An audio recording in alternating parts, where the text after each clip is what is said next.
I got the key stuck in the door, like the door lock. Yes. And so now after what I did to the door lock, it's completely unusable. Yeah, right. And which door? The driver's door. So how do you get in the car? So I had to get a battery in the remote of the car. Uh-huh. And then I have to open the back door, reach around and manually unlock, right? From the inside of the car. From the inside. So it's like... Doesn't that set the car alarm off? No, because I unlock the car. Okay. Just the front door doesn't... Yeah, it's complicated.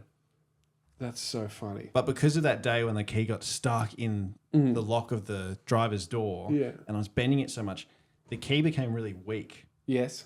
And the other day I was driving and I took the key out of the ignition. Mm-hmm. The metal piece of the key stayed in the ignition. the rest of the key snapped off. Yeah. So I had like the fob, like the remote, and then I had the metal key as two separate bits. And you want to? Okay, here's the. Could you pull it out of the ignition? Yeah, I can still drive. Yeah, it just became a bit more complicated.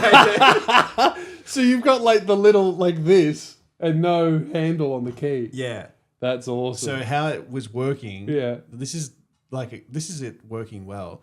I would put the metal part of the key into the ignition. Yeah, have to get the remote bit, touch it because there must be some like code or some sort of mechanism, a security mechanism. Yeah. And I'd have to touch those together at the right spot and twist it and turn it to turn the ignition. Really difficult. Actually quite complicated.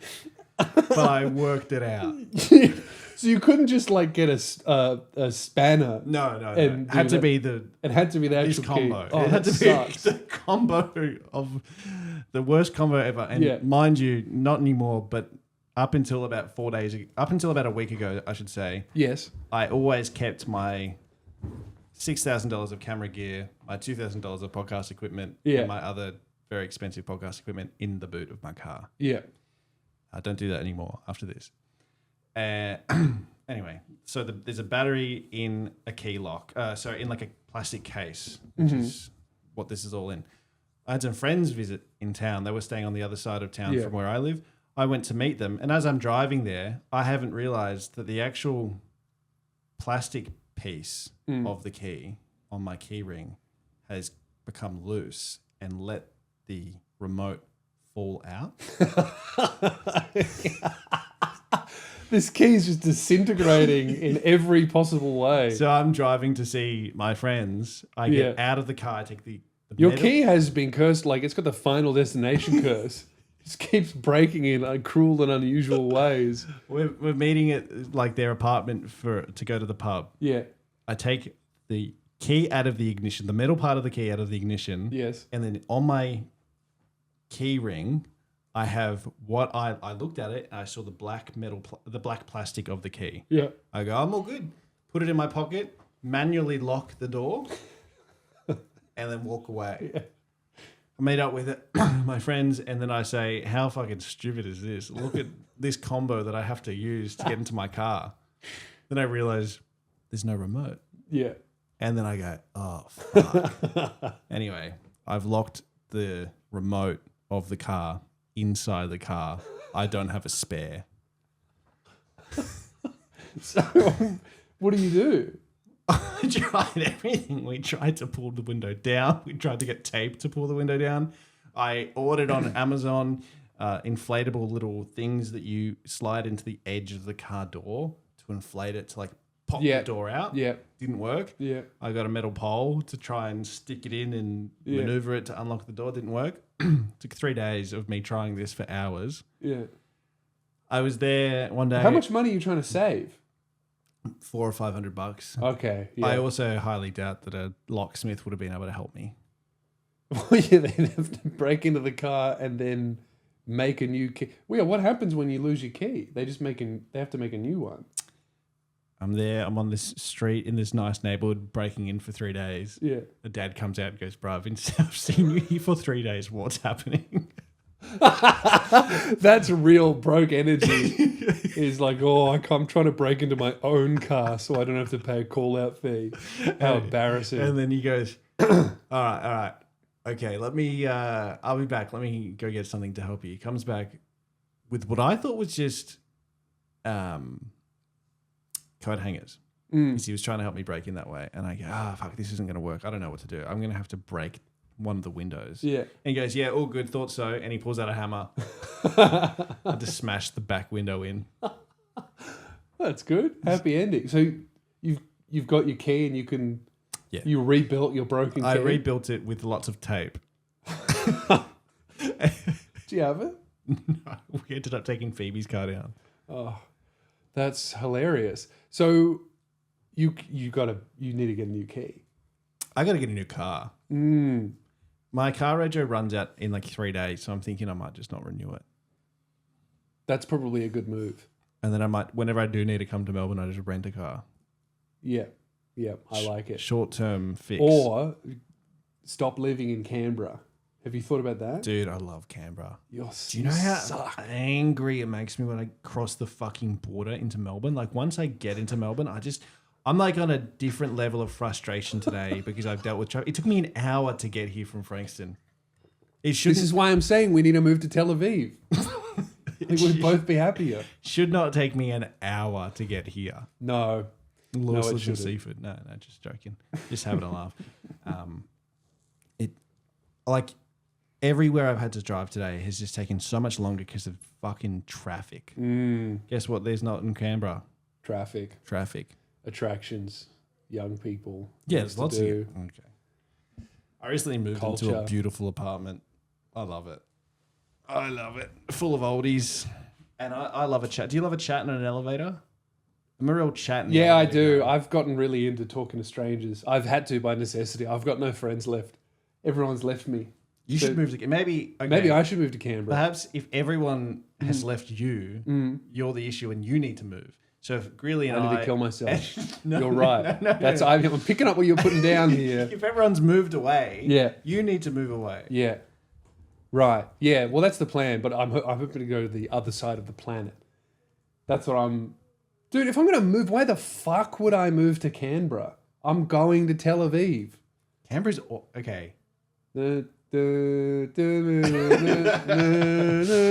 is actually a fucking awesome place to live, and everyone who visits goes, you did this. You said the same thing when you visited. You're like, no, Canberra's not that bad. How dare you reveal my deepest and darkest secret? And I thought Canberra wasn't that bad when I was there. It was only because you took me to a very nice jazz bar. They weren't playing any jazz at that particular time. They probably ran out of their one jazz musician. Tilly's in Lynham. Yeah, she died. One jazz crooner that was 93. And the bookstore was nice. Yeah, the bookstore was nice. Yep. You didn't really get to see much of Canberra because when you were at church, Mitch, Phoebe, and I drove around, and I showed Mitch the sights. I liked the church. I liked your local church. You've got very group of nice people. However, the communion wine, I was not prepared for it to actually be wine. Every church I've gone to, they've used juice. This one they served in a communal cup. Normally you get a little shot glass of like juice or whatever. This one they had it in a communal chalice, and the priest has it and gives it to you. And one, I didn't realize that it was wine, and two, I didn't realize I was kind of in control of the swig. So I took a huge one, and I reckon that's the most wine I've drunk in my life. You know what's hilarious? Is you must have been embarrassed about that because you didn't tell us at the time. I think I forgot. Or maybe I was pissed. I blacked out. I was just so full of the body and blood of Christ that I just completely forgot about that. Canberra is awesome. And I think I like not driving because I just stay at home and work all day. Mm-hmm. I have a nice view of the lake. Yeah. I can talk to my friends online. Uh-huh. And I don't have to do or deal with anyone. Yeah, that's what was cool about living in Frankston is like, you know, no one ever says, "Hey, I'm in the area." I'll come around. Yeah, I suppose. Can I tell you about how we got this place? Mm-hmm. So we got notice to vacate. Yeah. And the landlord texted me and said, "You just like whenever you get out, it's all good. No need to give us whatever." So we went to 2 unit inspections, and one of them I fell in love with because I'm a man, and I was like, sauna and a pool? Yes, please. Yeah, sold. Yeah. And then Phoebe saw it and was like, this is way too small for us. And I was like, but it's got a sauna. Yeah, what else would you want? You know? Oh, we're missing 2 bedrooms. Yeah, but we have a sauna room. Yeah, that's right. There's a sauna. That's what you need to understand with any communal room. You got to, in your head, mentally add that onto your apartment. 25-meter pool and a gym. Yeah. We can cancel our Club Lime memberships. Yeah. Mm-hmm. So we saw that one, and then we saw another one that was like $770 a week, and we're like, fuck it, let's just see it. No one else was there. We fell in love with it. Mm-hmm. We were like, why don't we just apply for both? Yeah. We got accepted into both. Oh, like straight away. Yeah. And Yeah, because everyone in Canberra is dying. Well, it's actually because the agent for both of these places was someone I used to work with. Ah, okay. But they were like, as soon as we got it, they were like, you have to sign the contract. Both places. They were like, you have to sign one of the contracts by 2 p.m. today. Yeah. And we were like, not sure. We're not sure. We're like, what, can we negotiate on the price? Yeah. And then we're like, no. And so we said, don't worry about it, because we kind of knew that. Should have flipped a coin. Dude, sorry, this story is so fucking boring. But anyway, long story short, we realized. Do you want me to tell you the story? I just realized. I don't know. Do I want you to tell the story? It's your fucking story. It's really boring. You're like, I've got this story, and then you're talking about admin. Yeah, I know. With me. But it took up a lot of my time, so it was interesting to me at the time. Right.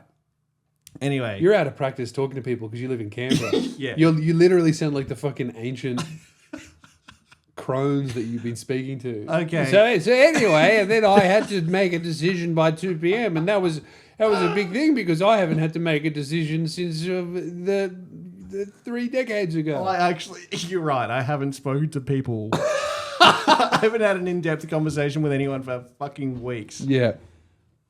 Long story short, I used to work with this girl. She did us a huge favor, and then I fucked around by going, it's too expensive for what it is because we know no one else is interested. Either we get it for $700, this is like the beautiful place we fell in love with, or we don't take it. They said, oh no, we're not budge. I said, fucking don't worry about it then. Then we saw the place we currently live in, and we fell in love with it, and we got it like 2 days later, and now we live in a new apartment. Great. What's the interesting part of that story? I guess... Who in the world applies for 3 places and gets approved to 3 places in this economy?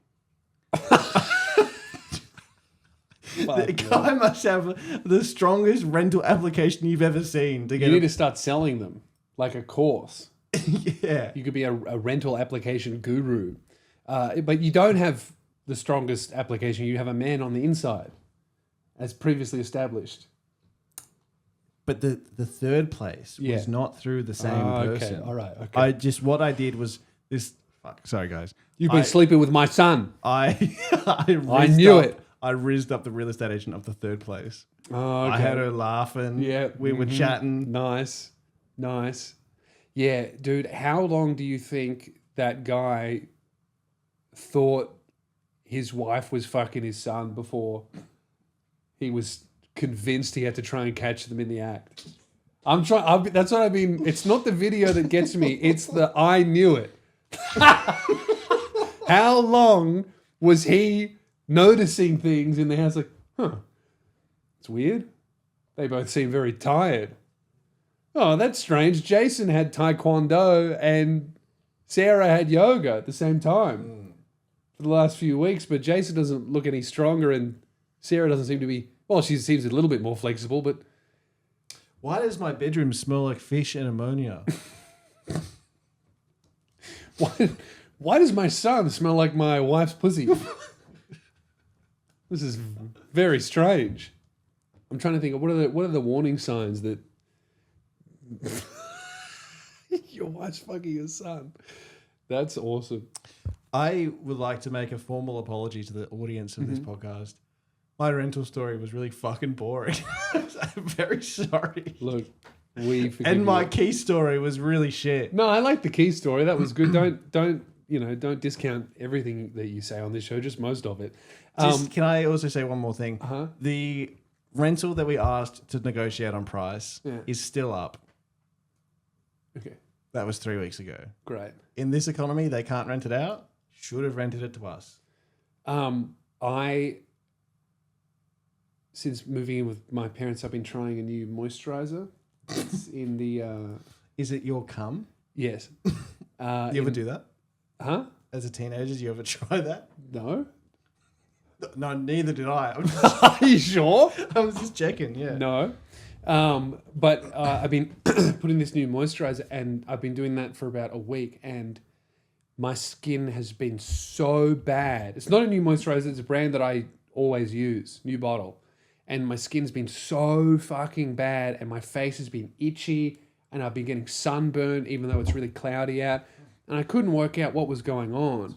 And then anyway, I'm in the bathroom one morning. Mum sees me putting this moisturizer on my face. She goes, "Oh, don't put that on your face. That's full of exfoliator from a previous bottle. I put it in there." I've been fucking wearing exfoliator on my face all day for like a week and going, "Oh, my skin hurts. Oh, I'm so itchy."